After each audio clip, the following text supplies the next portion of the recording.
son. Where'd you find this? Yo, that's so angry, guys. Nope.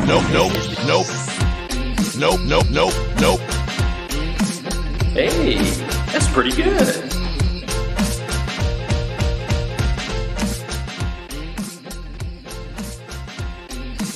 What's up, everybody? Welcome to DC TV. My name is Brad. That is Jaime. And we got Coach Tampa. Oh, she's over there. Good morning. Good morning. How are we doing, gentlemen? What's up? Good. We're doing fantastic on this Tuesday morning. It is September 27, 2022. The futures right now are looking up. We have the Dow that's up 350 points. The S&P is up 56. NASDAQ's up 205. And Bitcoin is up 5% this morning on a pretty decent wrap. This is... Oh, no, I'm sorry. It's actually even moving up even more. It's up 6.5%. More. It was up to 8% earlier this morning. Yeah, crazy bounce here. And actually, we're going to get into one topic about Bitcoin outperforming the indexes right now. And is this a sign for a bottom? We'll get into that. Also, the Do Kwon drama is still here. Woo! We're going to be chatting about that as well as some other things. But how you guys feeling right now? Outstanding. Go ahead, Tim. No, I would say pretty good right now. Looking forward to building with everyone. I mean, DCTV, we have quite a bit of activity going on internal on our Discord with our community, with ideas building during these doldrum times on the markets, with surprises like today where you have a 8% run up by Bitcoin. And remember yesterday we were talking about how it tapped the support, so there could be a relief rally. Yeah, and there it is. And to me, that's what it seems like it is. I'm not seeing any kind of significant catalyst to explain a 6% run up in Bitcoin or, the run up that we're seeing in the indexes. So by and large, I think this kind of feels like more or less a dead cat bounce. I mean, we still have the Dow that's down below 30,000. It's crazy to think that was at 36 at one point last year. S&P is now at 37.26. So, it's a good start to the morning, but how long is this going to last? I think that's the big question.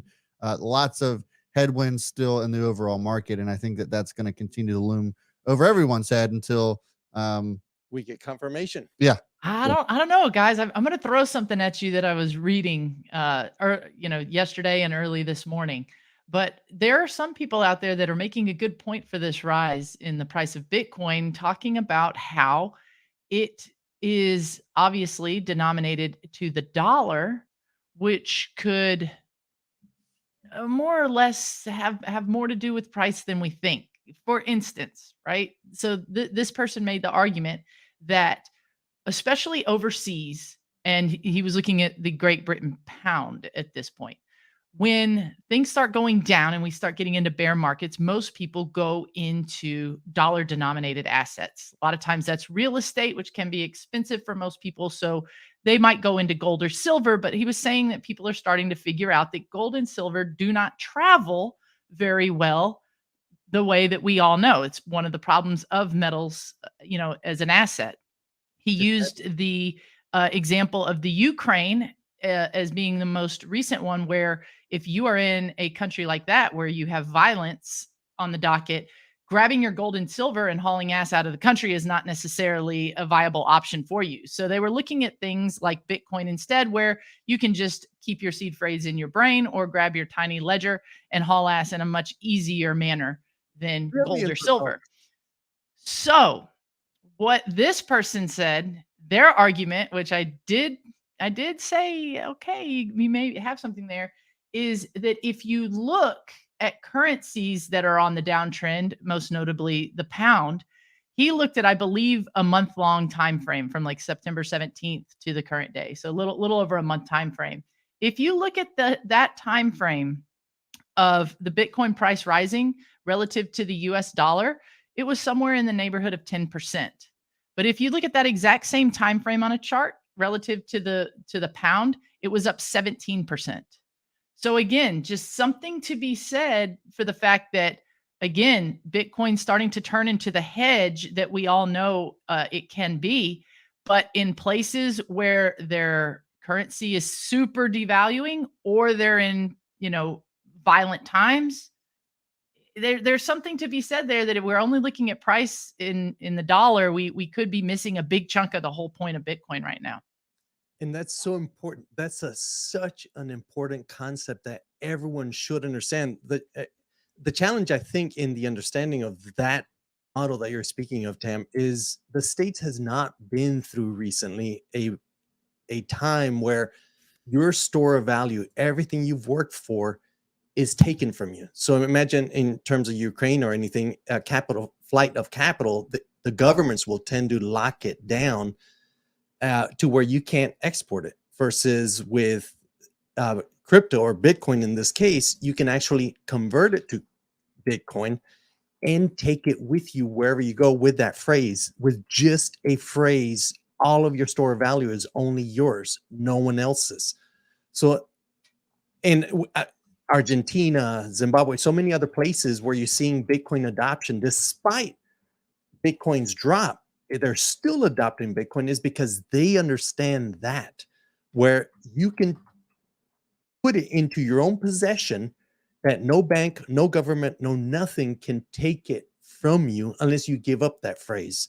So it's a powerful model of keeping your store of value with you wherever you go. And silver, I've held a box of it and it's quite heavy, and they in detector, they will catch you. You will be caught. You can't put it in your socks or anything of that sort, because it's just $4,000 worth, is quite heavy. I saw that Brandon here put up that houses don't travel well either. Exactly. Fair point. Yes. Fair point. But I mean, that's the thing. If you're looking at dollar-backed valuations, might be looking at the wrong thing right now. Absolutely. And like Lord Fenrir says, the Rolex is a good bargaining chip, but you end up pretty much giving it away. They take that. And in terms of crypto, the Rolex, they will see it, or anything of value, they will see it and try to take it to allow you to live or allow you to pass the border. I have family who've been through those situations, and they purposely wore these things so they could survive into safety. In the case of Bitcoin, you literally could memorize the phrase, or like they did, one of the refugees leaving, grab a big ass book and highlight the words within the big ass.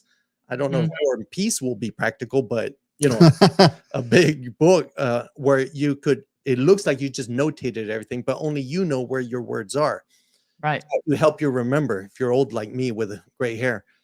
But even the border guards will not know you have, let's say, 50,000 or whatever your value is, even $1 billion. You can cross borders without having to, no means of them knowing you have that with you or you have access to that. You could be the biggest bum ever and look like a bum, but still make it pass with your family and friends, and then restore. It's kind of like reconstitute the money wherever safety is for you. So it is a powerful, besides deflationary and so many other characteristics of Bitcoin, this is the future of money in the end. So yeah, I mean, shoot, we are storing. I mean, Tam, where would you travel to if anything went to shit? No plans. Oh, where would I go from the US to somewhere else? Oh Lord, I would probably try to find a way to Italy, but I have my plan if the shit hits the fan in the US where I would go. I have all that. Beautiful. And that's the thing about and the answer is the police armory, just in case anyone was wondering. The beauty, you have access I bring my guns and there's a lot of ammo in there. And that's the thing. In the States, we always look internally because it has been a country rule of law. It has been the most stable country in the planet, where funds go to for safety. So it is a difficult concept to perceive as a U.S. citizen or someone born and raised here, to conceive that there's another place outside of the U.S. And that's the point I wanted to make. So storing or investing in a store of value like Bitcoin is a good long-term plan. And like for Lord Fenrir just mentioned, New Zealand, low population and isolated. Yes, great plan. The problem is that the billionaires have already pulled all the stops there. So it's very difficult for an average citizen like us to set up shop down there in today's prices. Yep. Go to, I mean, go to Belize. Belize is Belize is nice. super cheap. Yeah, Dollar goes a real long way down there. yes, $2 for 1 You US. do make a good point, Jaime. That's hard for anybody to negate. I believe is that the reality of you being able to have the time to pick up what you want and get out of a place. Sometimes it's not a reality, i.e. the Ukraine, or i.e. any natural disaster.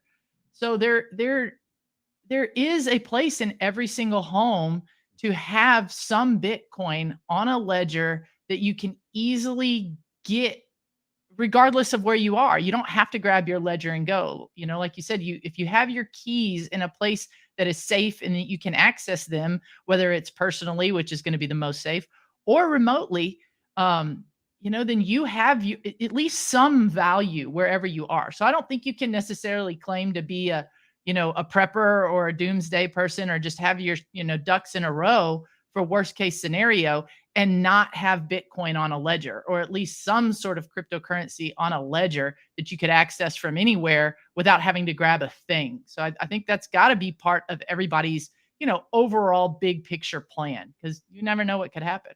Absolutely. As history of civilization has shown us, nothing ever lasts, no matter how powerful. I mean, Roman Empire, things like that, you're like, okay, this will never go. It's gone. And you never know how long the current world structure will last. How we went from England now to the States in terms of the power over the rest of the planet. Who's next is one of the big debates we currently have. So ultimately, us as individuals is, how do we protect our future and our children's future? This is the conversation we're having today. Yeah, the dollar is getting dangerously close to all-time highs of $120, and right now it's at around 113.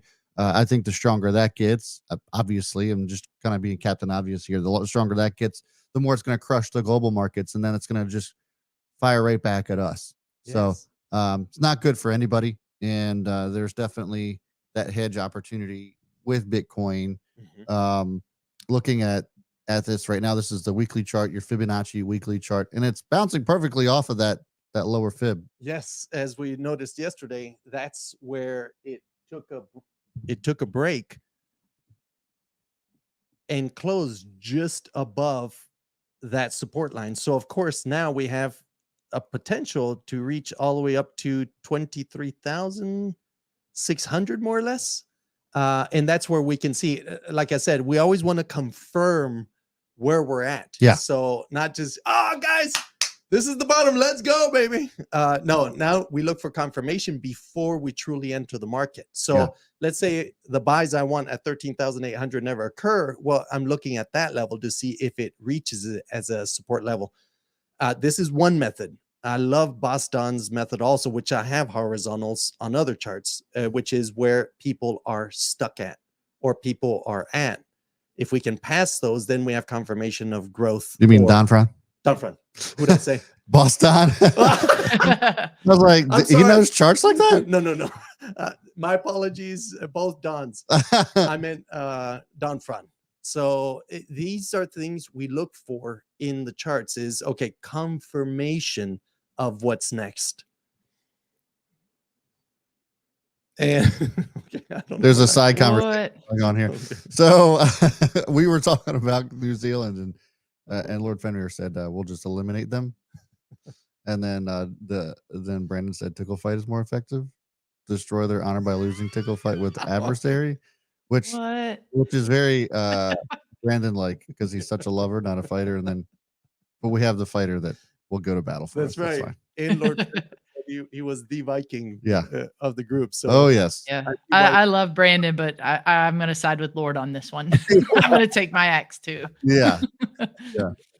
And that dude too, that guy wielding an axe is no joke now. The Well, sucker's about 6'10". He's Yeah. huge. And we saw a photo of him Big dude. with midgets all around him. Oh yeah. And those midgets were my size. Yeah, those midgets were regular full-grown men. So just to kind of wrap this up, we're not necessarily calling a bottom here ourselves, but it certainly makes sense to see the bounce here just based off of these fib lines that we've been watching for the last several months now. Correct. And if you so- look at the monthly, just This one here? next, yes, sir.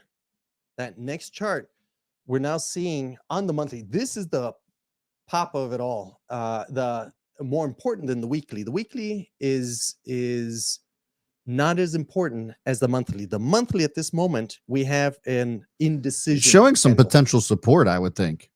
Yes. I mean, we've been calling for that 13,008 to potentially be the highest probability of a bottom, which is still very much in play.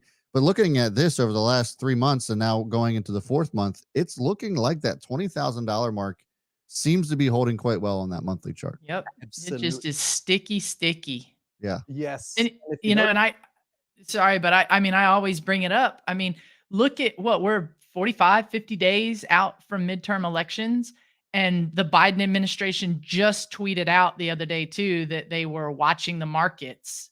Do you think for a second that this administration going, 45 days out from midterms is going to go into midterms with people still broke, more hungry, even more poor, stock poor, higher inflation? They have got to do something to turn everything around. So if that means artificially inflating the S&P or the NASDAQ, whatever it is, Yeah. make no mistake about it, they're going to do it. They will absolutely do it. And when you see more money in there, you're going to see more money into Bitcoin as well. Perfect. Yeah, it's been a very confusing time for politics. In this election year, you would think that this administration be doing whatever they could to make things look good, and they just haven't done it. I'm just curious if it's going to be enough between now and November to actually sway anybody's opinions. So on that note, just from a fundamental standpoint, and I'm sure Tamp, you can get on with this too. I think that we're going to see a pretty significant shift to the Republican side of things because of everything that's been going on. Whether you're happy about that or not, for those of you who are watching, is neither here nor there. It just makes all the sense in the world. The economy has gone to shit for the last 2 years. And naturally, we see, and historically, we just see a shift in voters go to whatever party's not fucking up right now.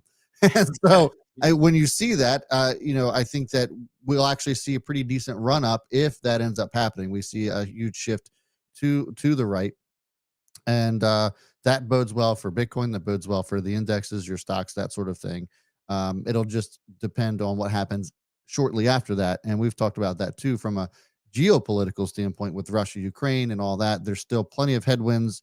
We have supply issues when it comes to energy. So there's plenty of things to point at as to why we should remain bearish. But a shift in political policy political policy, fiscal policy, whatever, that sort of shift could incite some buying, at least in the near term.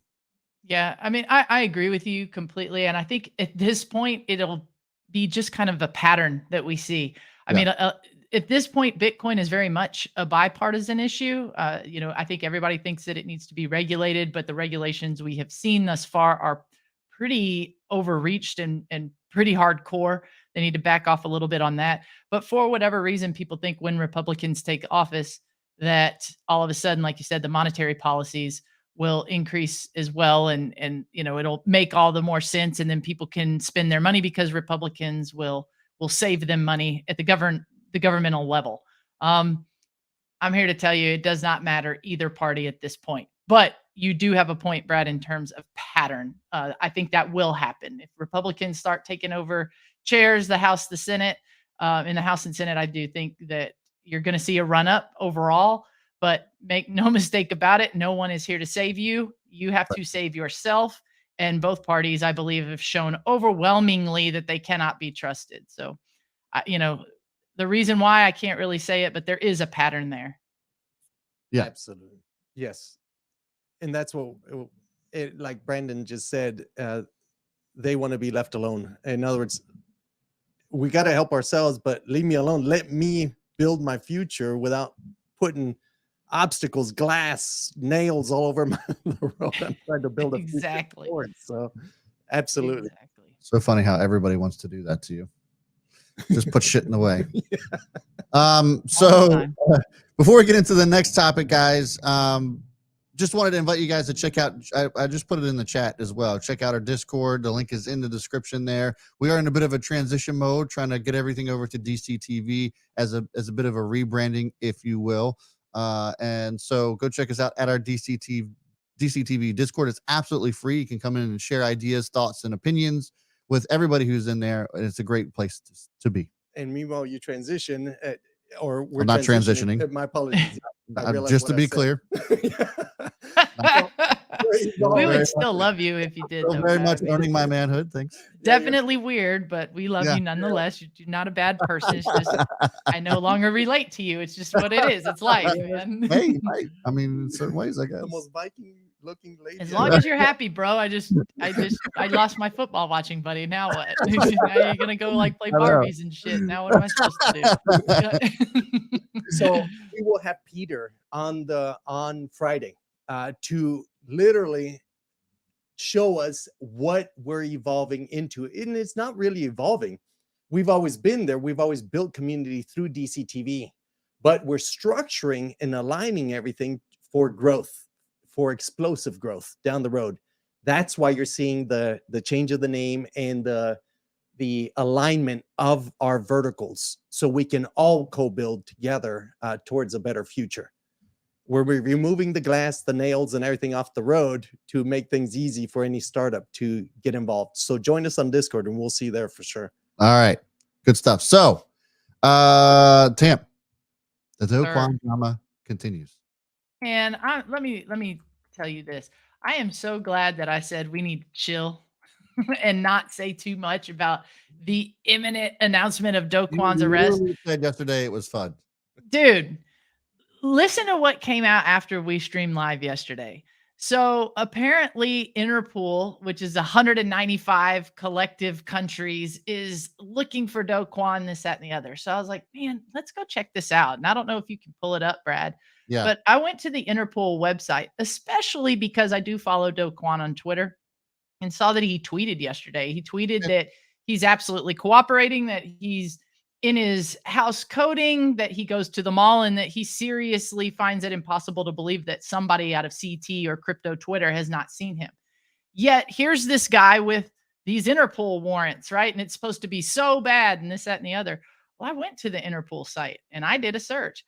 I couldn't find a damn thing, no matter what I searched. So again, I linked it up in our Discord just to look myself. I looked up Do, I looked up Kwon, I looked up Terra in keywords. I looked up every single thing that I could think of that makes any sort of sense. And there you go. There's the Interpol website right now. Don't search there. Search, go down toward the bottom. There you go. And just the search criteria on the left. By the way, Temp was in law enforcement for all you green beans who've never met her yet. So yes, she knows how to do these searches. Oh, it was US, but nonetheless, every picture you see on this website is somebody who is known and wanted by Interpol. And you can search whatever you want. Search family names, search keywords. I mean, I didn't know you have keywords to search in an Interpol lookup, but whatever. It's a category box. I could not find this.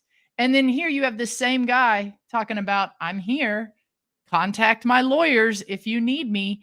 Yet he still sits in his living room coding, going to the mall and living his life. Here's the other thing. Okay, so you have that, right? But this is even more. So there is a big, huge central banking convention going on right now in France. There's European bankers there. Jerome Powell is there from the US speaking at it. And a Central European banker, I hate that I didn't get her name. She's an older lady with short silver hair. Did you want to European central banker? I have the snippet from the. Oh, there you go. You want to play that? Yeah. Well, what she'll say, if this is the right clip, is that she basically says the reason that the entire worldwide economy is where we are right now is because of Do Kwon and the fall of Terra. literally says that at this major central banking event in France where Jerome Powell is speaking, and then it just goes away. Yet she's making this announcement. Yeah, you can't find Do Kwon's name on Interpol, and the sucker's tweeting, "I'm right here." Yeah. What the hell is going on? Here's a tweet. Here's responding to Ox, fuck you. This was yesterday afternoon. Yeah, they said I'm making zero effort to hide. I go on walks and malls. No one of the CT has run into me in the past couple of weeks. So he's out there. He's there, but you can't find him on Interpol. Did you look up Doe or Kwon on Interpol at all? I did. wasn't Yeah. paying attention. Did you find anything? No results for your search. That is the official Interpol website that you just looked up. Yet here's this guy that this European Central National Banker literally called out just now in a worldwide banking event as he is the reason that we're in the turmoil we are in, and he is wanted by Interpol. Yeah. Do you have like a conspiracy theory soundbite for that? Because come on, man. I mean, they're scapegoats and then they're scapegoats, you know? And that's what they're looking for, someone to pin all this on and hang him on. Come on, bro. I mean, we have to do better than this. You know, as the Doe George would say, not like this, guys. Not like this. Not like this. So I don't know. I mean, I'd love to hear your thoughts, you know, or what's going on, but I'm glad we held judgment on this one in a society like today's. It's so instant gratification, and if I saw it, then it's true.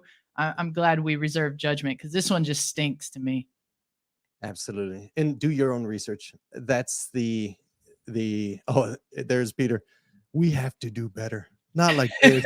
Not like this. Yeah, absolutely. And that's our intent with DCTV is we want to do better. We don't want the judgment. We want to share with you, because we're in the industry. We're 100% in the industry. As a matter of fact, Tamp, you're within the community and you see them active there. Oh, and sure. It's on the news. It's kind of like, okay, what the hell's going on?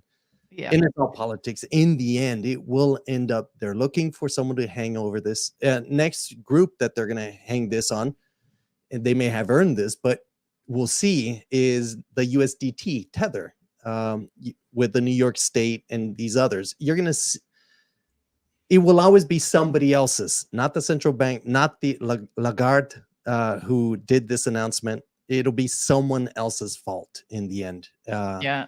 So sadly, that's the way politics work. Yeah, and make no mistake, just because you have an arrest warrant doesn't necessarily mean that you've done anything wrong. It just means that there is questions that need to be asked. You do need to be interviewed, and if during that interview they can substantiate enough probable cause to arrest you at that point, then they will. So even if this Interpol thing does turn out to be true, which I don't think it is, but even if it is true, it doesn't necessarily mean that he's guilty of anything. It just means he's wanted in further questioning of what is still yet to, no one knows. No research that I have done can tell me what Interpol wants to speak with him about. So it is theorized that it could be tax implications. It is theorized that it could be running a Ponzi scheme, which does not make any sense at all. So again, we'll see what happens with this. I'm going to be following it, but this just doesn't smell right to me. Yeah, it feels a lot like the Jack Ma situation. Yes. Right. Exactly. And we spoke of this too. If I was in his shoes in the US, I would still be telling any agency wanting to speak with me to go through my lawyers. But if I was in Asia like he is, I would definitely not just be screaming where I am, because you could get Jack Mod. No one wants that. Yeah. Yep. And it's common, guys. Historically common. You will disappear if you do not comply. Yeah. Or bend the knee. Yes. Yeah. Yeah. You would know that. So next topic here, and I appreciate Don rolling in here at the appropriate time. Don, feel free to jump in if you're available to do so, because this next topic is written by someone at Yahoo Finance, Patrick Villanova, talking about the old conventional mortgage and how everybody, used to be required to put 20% down. That's not the case anymore. You can put down as much as 5 to 10% and for a conventional loan. That those are almost FHA type numbers, right? Yes. And so he's making the argument that putting 20% down on a mortgage may be a mistake.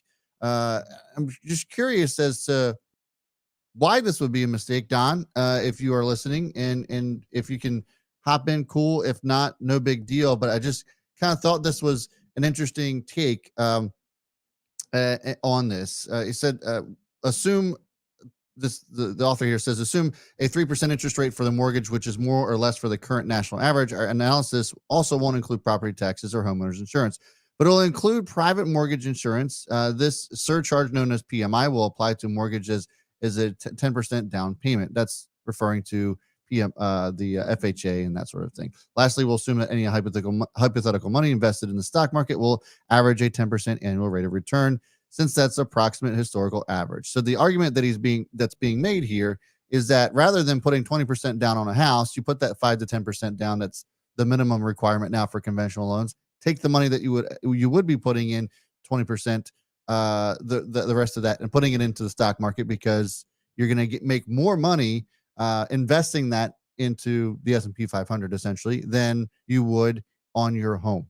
So that is kind of the argument that's being made there. Do you take that 20% that you were going to put onto a house, spend less on your down payment, and then end up putting the rest into the market, or not? To me, I think that it ends up becoming almost a wash.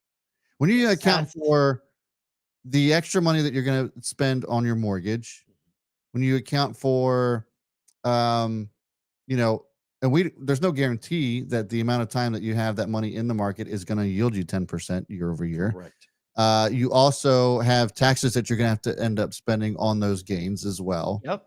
So I'm not quite sure. Like, I think it's a wash. I don't think it's necessarily a mistake, but I don't think it actually matters. Maybe you get lucky and the market has a good few years or something like that, and then maybe you came out into the green. But in my opinion, I don't know if it really matters one way or the other. I mean, you're right, Brad. I felt it was a wash too, unless you're a really savvy investor that is not only disciplined but can make enough money to offset the income tax that you're going to receive on making those gains. This one is a little hard.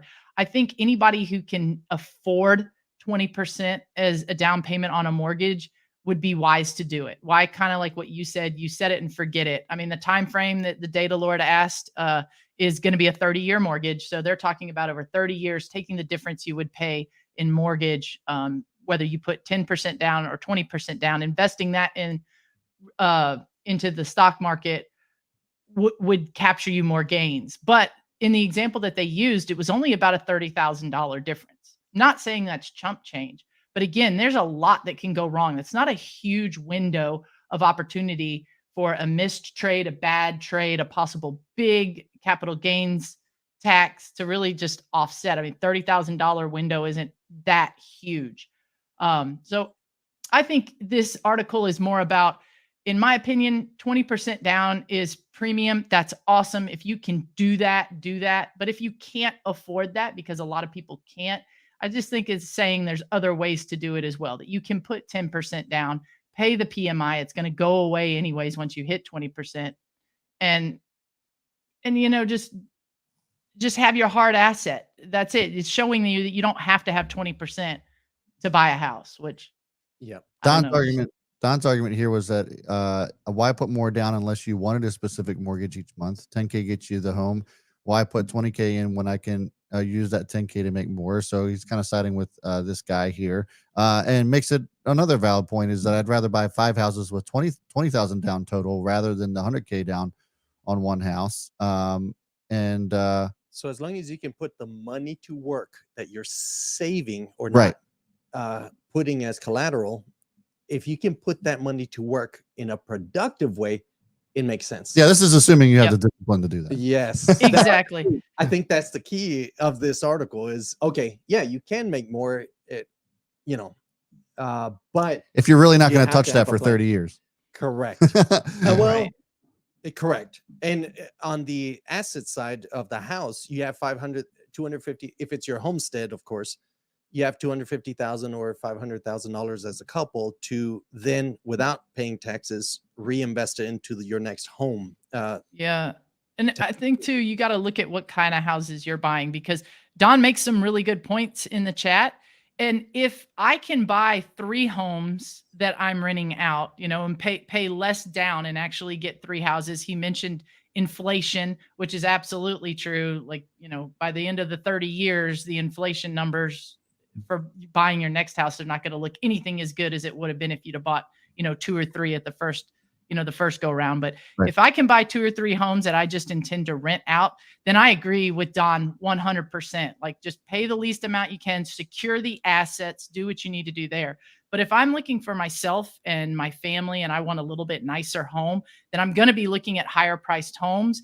And maybe I would rather just buy, one bigger priced home because it's going to be my house that I live in, versus scaling down my buy price and getting a couple for the same amount of money that I'm playing with. So I think situation has something to do with this as well. Yeah, for sure. I Yeah. think it's one of those things where you're in a perfect world and everything's guaranteed to go your way. This makes sense, but that's just not the case in most people's lives and most people's financial situations. So that's kind of where I'm kind of like, well, yes and no. I can kind of see where that would make sense. Just kind of depends on, and look, at the end of the day, $10,000 isn't going to make a difference on your mortgage by what, maybe $30, $40, not that much a month. So, yeah, I think that there's certainly some arguments you can make, but at the end of the day, you got to put that money to work. Right. You have to have the discipline to do it. Yes. And you have to do a serious calculation if it's worth it to you to put it in the stock market or put it in something else. Because and make no mistake about it too, this article, it said it, but this did not include property taxes in there. So if it's saying that you can put $300 a month into the stock market that you would otherwise save, on your mortgage, just kidding. You don't have that money to put into the stock market. That's going to your property taxes, which are also skyrocketing. So it didn't account for capital gains either. Yeah. I mean, and that's the thing. Like, that's why I think I don't mind this article, and I don't mind different perspectives of it. I think they're all right. I think Don's right. I think, we're right. It just depends again on what your situation is, what your true disposable income is. I think if you're looking to do this and you really don't have disposable income and you're looking to try to put money in 2 places, a house and the stock market, again, that's super risky, given you're going to have bills and everything else pop up on you. Something's going to break. You need to make sure you have money for a nest egg. I don't know. I think it's situational. Are you buying multiple houses just to have assets? Are you buying one house for yourself and your family? There's just a lot to take in. Absolutely. I agree. Yeah. Good stuff, guys. Yep. Do your own research as always. And everything. Not just stocks and crypto, right? Anytime you, and we're here to help. I mean, that's part of what we do is, absolutely. We're partly research. That's all I do is read stuff and look at different ways and throw it out to you guys for hopefully expansion on those topics. I mean, give us what you got. Tell us what you want to talk about. What do you want to research? And we'll take a look at it. So let us help you and you help us. Yeah. The Discord is the way to communicate with us. So jump in there, start the conversation, and we'll engage. Yeah, absolutely. Link is actually attached to this chat. Also is in the description of this live stream as well. So certainly would appreciate you guys coming over and hanging out with us in our community. It's absolutely free. Doesn't cost you anything. And we really kind of buzzed through all of our topics, guys. Was there anything else that you wanted to mention? Fantastic. Cosmos-verse, I'm still staying with that right now. Cosmos is a proof of stake platform that I personally, you need to do your own research, but I personally am invested in the Cosmos ecosystem on a number of different chains, but their native chain is known as Atom. And Cosmos is different. And the reason I enjoy Cosmos is because I personally believe that the future of cryptocurrency is interoperable. I don't believe in a one chain to rule them all mentality. Bitcoin paved the way for a lot of things, but it is only on its own network. Same with Ethereum, same with Solana, a couple different protocols that it is, you have to use their platform. You have to use their token. You're isolated like basically a giant condo where you live there, you shop there, you work there, you get your haircut there, you get your groceries there, your dry cleaning, everything is done in that one condo with that one coin. Now, granted, you can have a great tower and a great place to live, but you're still only allowed to transact inside of that one great skyscraper building. The Cosmos ecosystem is a layer 0 ecosystem that does not believe in that mentality. It believes in interoperability. It believes in modularity and a shared security as well. They're having their big conference right now in Medellin, Colombia. Medellin, Colombia right now. Yes. It started yesterday, goes on today, and finishes up tomorrow. And Atom released their new tokenomics for their version 2.0, which it's been a sore spot, if you will, for investors, talking about how Atom's growth has been slow and less than overwhelming. It's been actually underwhelming. That was for reason, though. They were building. They were in the shade at that point. They were building out the entire protocol. And they're finally at a point now where they can start implementing that. And after phase 2 of the implementation, then, phase 3 will be sharing it with the world, ready to go. But their tokenomics are really good. And it all has to do with interchain security, which is a huge, huge topic these days. It's just interchain security. You hear about hacks, you hear about bridge hacks all the time, scams, this, that, and the other. But the interchain security kind of takes the approach where one stick by itself is very weak, but if you have a big woven mesh of sticks, it is basically impenetrable. And so on all the protocols that are releasing there, as well as what's going on with underlying security, since that's the big buzzword, and we'll report back when it's all done. But there's some pretty lofty goals, and I think Cosmos is a place that a lot of people need to eyeball right now before it gets too big. Absolutely. Christina says, I know Medellin for other things historically. Yes. Colombia. What else happened there? Where am I lost on that comment? Oof. Are you for the real? Narcos? Huh? Yes. Narcos? I wasn't quite sure where Christine was going with that. I was like, do you got a lot of man friends down there? Or is it? Yeah, I don't. What? It's a fun city, by the way. It was a very vague comment. It's like, I yeah, got no doubt. That's what am I missing? Cartels. It says cartels. Okay. I was like, yes. So, Narcos. Yeah. And I wanted to complete the idea on the monthly for Bitcoin before we close out. Now that here's an important data point. Just like yesterday was the close, or Sunday night was the close of the weekly, which shows we're rallying up. This Friday, I think, is the end of the month. Is it? Yes, Friday midnight.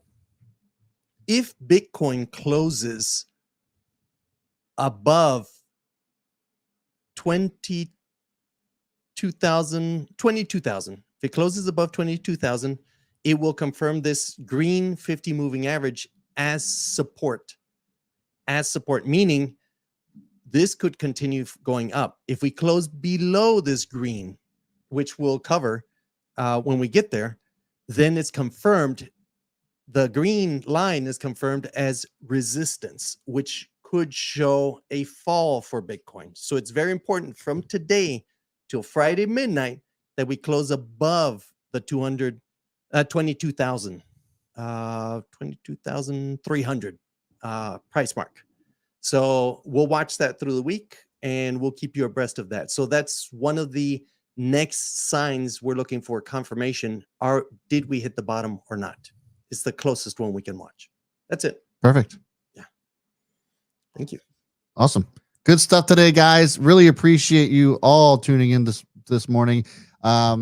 We will be back here tomorrow at 9 a.m. Eastern time, as always, to talk about whatever's going on in the markets. So far, they are still holding up, being pretty resilient so far. And I say that so far because we are only 15 minutes into the open, but the Dow's up 356 points. S&P is up 1.5%. The Nasdaq's up 2%.